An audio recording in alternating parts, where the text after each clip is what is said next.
Hello everybody and welcome back to yet another Logan Blackman Show YouTube video. This is not another fun one. The United States, it's been a few days. It has been a few days, but the United States is coming off a 2-1 loss to Canada in the 3rd and 4th place game in the 2025 Nations League, losing the game 2-1. Goals from Oluwaseyi, who got his first goal for the national team for Canada, and Jonathan David. I also got a goal from Patrick Ajiman as well, but it's just a giant, there's nothing really to talk about in regards to this. Is just a giant failure.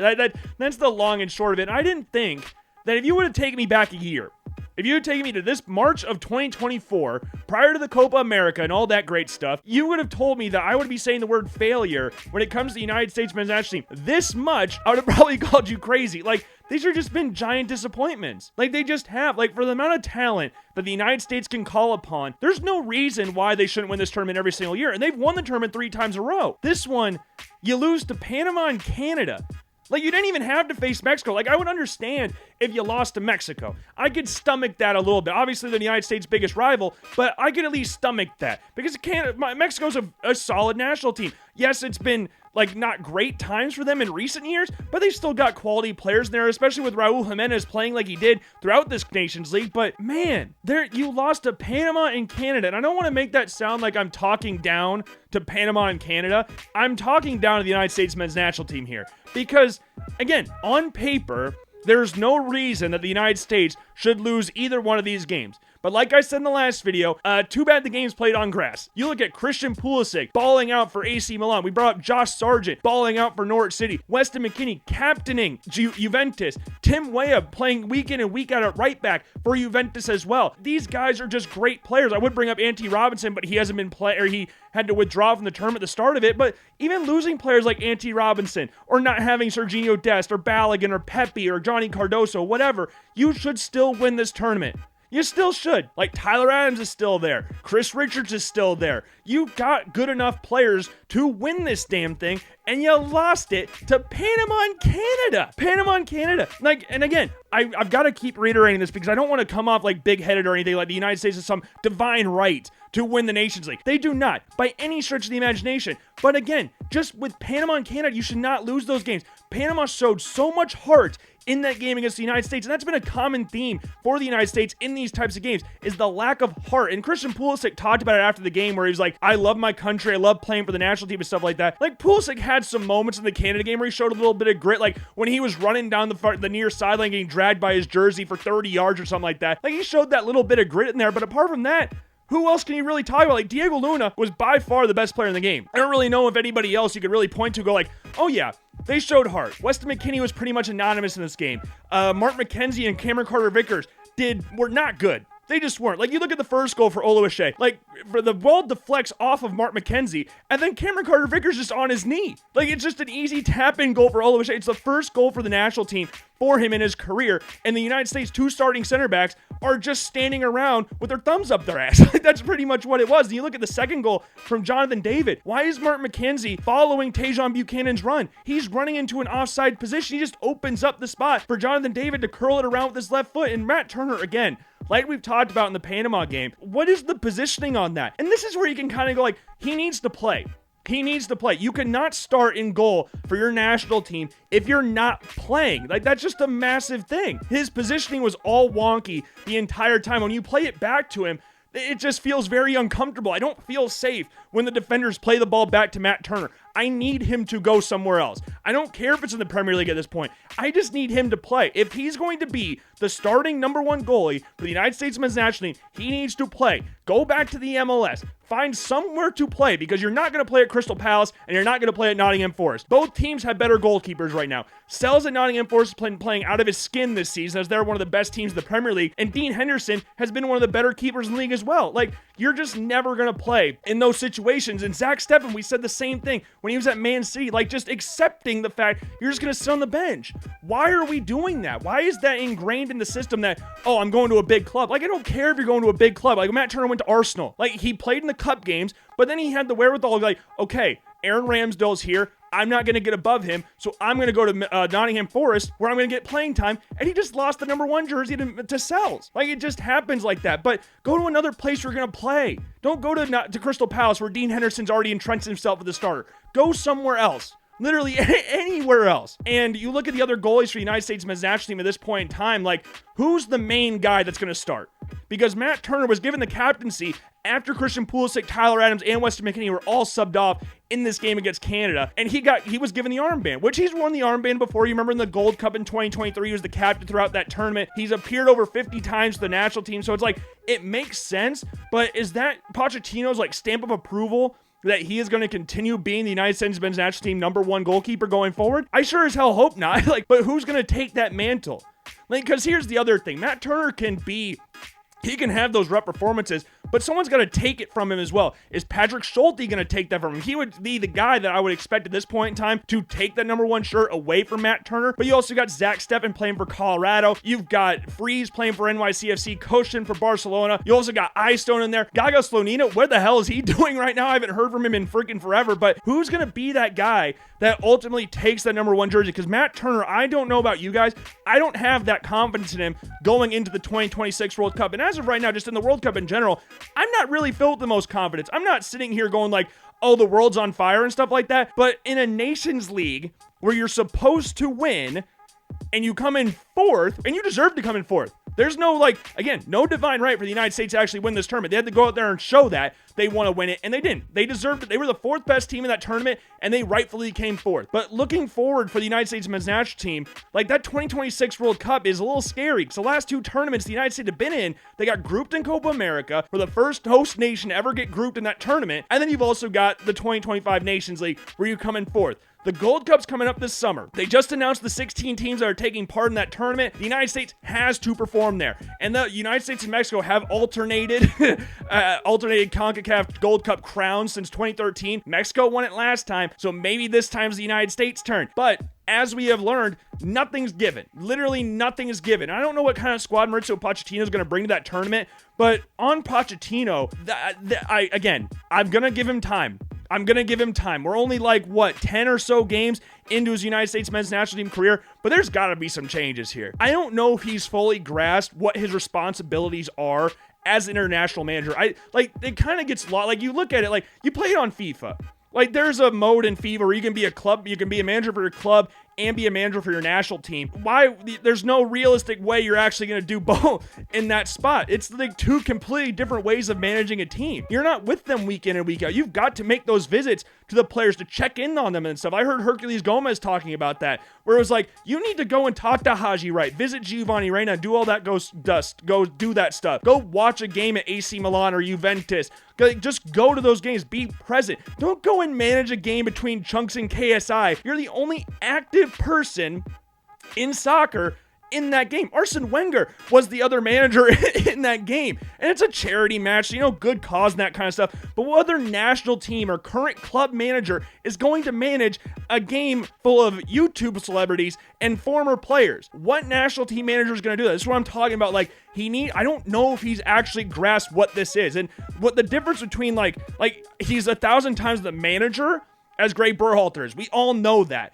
But the national team setup is different. Like, the recruiting of players, like, the United States has probably got, I don't have the exact numbers here, but they probably got more dual nationals than every single country on earth. But he needs to go out there and recruit the likes of Nathaniel Brown from Eintracht Frankfurt, because the United States left back depth behind Anthony Robinson is not great. It's really bad. Like, if Anthony Robinson goes down with an injury again, are we going to slot Serginho Dest over at left back, which he's done from time to time at PSV and Barcelona and Ajax before, but he's a right back. Joe Scally has proven he cannot play left back. Max Arston is not a natural left back. He's a left wing back. DeJuan Jones is a right-footed left back. You've also got Lund, John Tolkien, Harangui's also in there, 19 years old at Eintracht Frankfurt. He's in the youth system team, same team as Nathaniel Brown, but you've got to go out there and recruit these dual nats. You've got to. That's what Greg Berhalter did.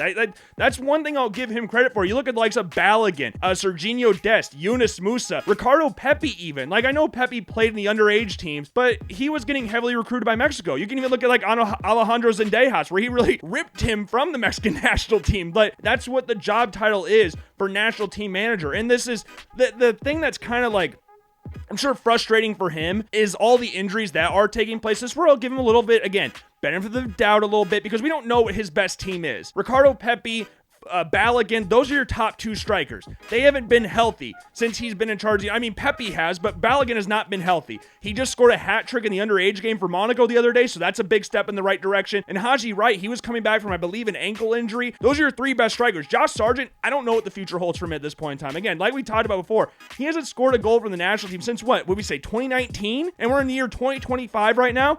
Like, that's not great. Where does Josh Sargent rank on the hierarchy of strikers for the United States men's national team? I'm not going to sit here and say Ajimeg is a better striker than Josh Sargent, because apart from the goal, I didn't think he played that great. I thought his runs were a little bit awkward throughout the game, and Brian White, I would be perfectly fine not seeing Brian White and the national team again, but I think that just goes down to circumstance as well. This team is just, it's just a weird situation to be in right now. Like, if we're going through the rest of the squad, so we always talk about goalkeeper, left back, striker, those are your big talking points at this point in time, but center back is another big issue, because Chris Richards is the best center back the United States has. We've talked about it at club level. There's been some people have talked about, like, why is he performing or replicating his form at club level that he does at international level, or vice versa, and that's been the same thing for a lot of players in this national team. But Chris Richards, on talent, is the best center back the United States has. Tim Ream probably is the second best center back the United States has.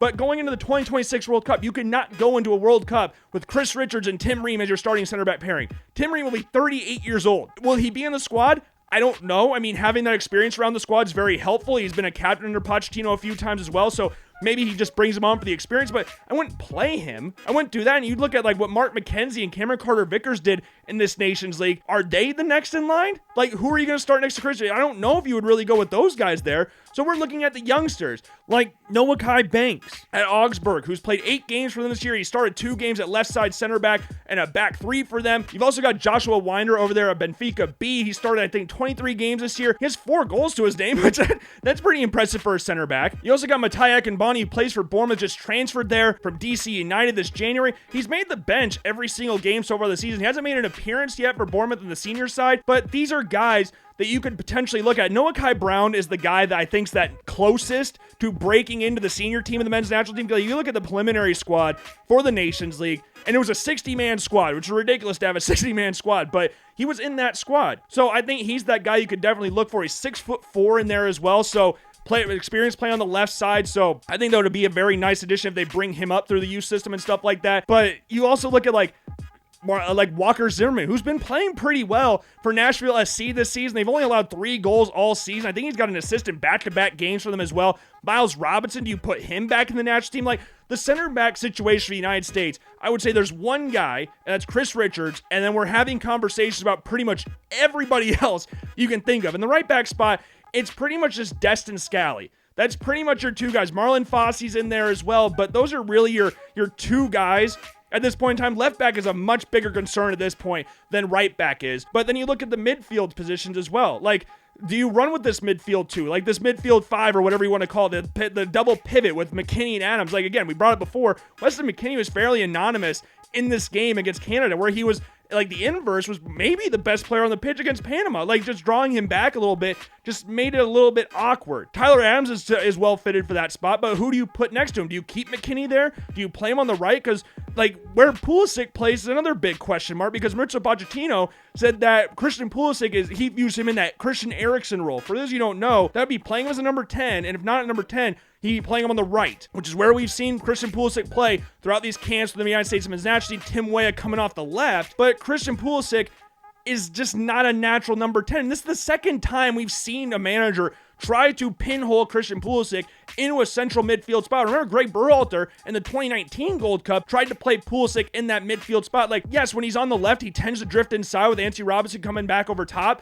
but allow him that space to work with on the outside. He's not that central player. And on the right, yes, he's played well for AC Milan, but for the United States men's national team, why would you not just keep playing him on his preferred left side and Tim Weah on his right side? Like, Tim Weah, I thought, played all right in the game against Canada. You look at the Ajimeng goal where he made a nice little run, nice little through pass to Diego Luna, which is a great run by Diego Luna before tapping it back to Ajimeng. But Luna's another interesting character in this national team because he started on the left in this game before Pochettino switched Luna and Way on the wings. And that kind of it surprised me, but didn't surprise me at the same time, because we've talked about Luna and the comfortability and familiarity that Mauricio Pochettino has with him. But if you're just ranking them off like the best players, Diego Luna, with all due respect, is not a better player than Giovanni Reyna. But in this game against Canada, again, he was the best player on the pitch. He just was. So I don't know what Diego Luna's future is at the number 10 position or the left or right mid spots, or what Giovanni Reyna's holding in this. Malik Tillman's coming back from injury. I think will be a massive get back for the United States. Is he that main guy that the United States looks for? But this national team is just a little bit of a mess at this point in time. Just an absolute mess. The players coming back from injury, that will help a ton, but that's still no excuse for how they performed overall in the 2025 Nations League. Youth needs to get implemented a little bit more. Some of the players, the dead wood needs to get taken away from the squad. The fire needs to be put back. The entitlement needs to be taken away. Like, just because you are the United States men's national team, you are not entitled to shit. And Mauricio Pochettino, just calm down with the quotes. Just calm down. Like, it's always like, ooh, yeah, I love to hear my manager say that we're going to be the best team in the world in 5 years. But what have we shown to give anybody the thought process that we could actually do that? In 5 years, be the number one team in the world. Like I said, I think in the Canada video or the Panama video, I don't remember which one it was, anything's possible, but it looks very unlikely at this point in time. You lost to Panama and Canada, the Nations League. Like, it looks very, very unlikely that is going to happen at this point in time. But then the whole thing about, like, we don't want to beat Panama, we want to destroy Panama, like, those kind of things, or like you just don't want to hear that. And I hope Pochettino gets his stuff figured out prior to the 2026 World Cup, because I don't want another situation like the Copa America, where we're sitting back on home soil in a World Cup, the first time we're hosting a World Cup since '94, and we get grouped. That's not what I want to happen. That's what nobody wants to happen. Like, I saw a poll on YouTube prior to me recording this. It's like, which national team out of the big three, of Panama, Canada, United States, and Mexico? Hey, Panama might have taken the United States spot at this point. It was which team out of those ones goes further in the World Cup? The United States was comfortably in last place. Based off current form and current performances, it's hard not to see why. So I hope that this summer they get right what needs to get right. They actually perform in the Gold Cup, show some heart, and the players that are injured come back from injury. Pochettino starts, I don't want to accuse him of not taking it seriously, but there's moments where it's like, it's hard not to see that. So I just hope that everything gets sorted out prior to 2026, because we're 400 something days away from the World Cup, and that will come up like that. Oh my God. It's frustrating as hell. It's frustrating as hell. Losing to Canada like that, losing to Panama, watching Mexico win the Nations League, it's just not a great feeling. So, yeah, it's frustrating. It's just wildly frustrating. So, hopefully everything gets turned around at some point in time, but that's all I've pretty much got for you today on this Logan Blackman Show YouTube video for this United States tournament wrap-up. I guess you could call it State of the Union address. I don't know what you want to call it. Make sure to check out all the different links down the social media, down in the description below, Twitter, Instagram, Facebook, YouTube. Make sure to subscribe. Make sure you like this video. If you did like it, make sure to leave a comment down below on how you feel about the United States men's national league current situation. Or if you're a rival and you just want to laugh a little bit, I don't really blame you. So you go ahead and do that as well. Yeah, check out the Apple Podcasts and Spotify accounts as well down in the description. And that's all I've got for you today. And yeah, hopefully everything gets righted eventually. I don't know when that timetable is, but eventually I hope it gets righted. But that's all I've got for you. Hope you enjoyed. If you didn't, I sincerely apologize. Try to be better next time. And I will see you guys later. Peace.